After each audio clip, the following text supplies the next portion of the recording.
एउटा एकदमै interesting story छ।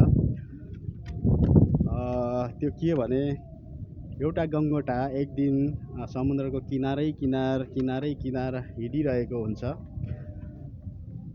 अनि उसले आफ्नो पाउको निशानहरू देखेर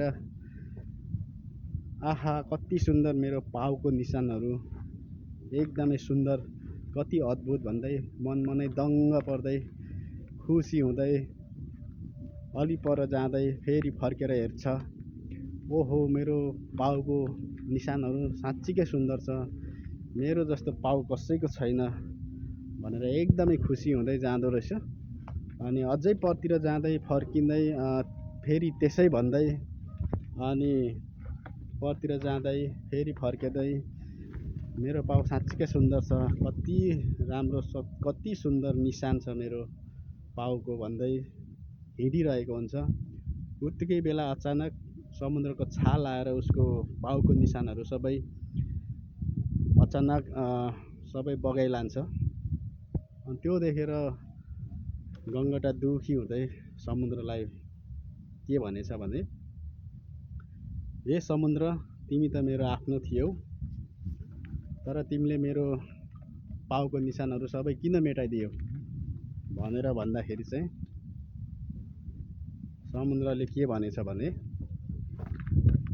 हेर मित्र, तिम्रो पाउको निशान देखेर सिकारी तिम्रो पछि लागेका थिए र उनीहरूले तिमीलाई मार्न चाहन्थे भनेर समुद्रले जवाफ दिएछ गङ्गटालाई।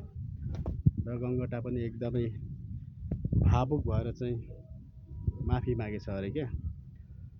भनाइको मतलब के हो भने जिन्दगीमा धेरै उत्ताप चढावहरू आउँछन्। अब जस्तो हामीले पनि कुरै बिना कारण कुरै नबुझी कति सम्बन्धहरू त्यत्तिकै बिगारिरहेका हुन्छौँ। त्यसैले गर्दा यो स्टोरी चाहिँ एउटा हाम्रो लागि लेसन हो, एउटा पाठ हो होइन। त्यही भएर पनि मैले जानकारी दिन खोजेको हो। जस्तो कि घरको भित्तामा दरार आउँछ, घरको भित्ता फाट्छ भने हामी त्यसलाई मर्मततिर लाग्छौँ, त्यसलाई फेरि जोड्नतिर लाग्छौँ र त्यसलाई लास्टमा जस्ताको त्यस्तै बनाउँछौँ। भने हामीले पनि हाम्रो जिन्दगीमा आउने उत्ताप चढावहरूलाई त्यसरी नै मर्मत गर्ने, त्यसरी नै समाधान गर्ने उपायहरू अपनाउनु पर्छ जस्तो लाग्छ। अनि सम्बन्ध बनाउनु त्यति सजिलो पनि छैन।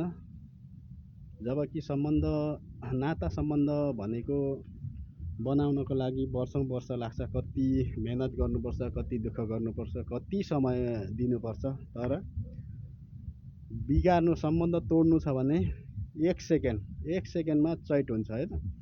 त्यही भएर पनि यो एउटा पाठ हो। हामीले कुनै पनि नाता सम्बन्ध तोड्नुभन्दा पनि त्यसलाई कसरी जोगाइराख्ने भन्ने कुरामा चाहिँ यसले अब ध्यान केन्द्रित गराउँछ। र तपाईँहरू पनि यो कुरालाई चिन्तन मनन गर्नुहोस्, जीवन जिउन सहज हुन्छ पक्कै पनि। यति नै हो मेरो सन्देश पनि। Thank you so much.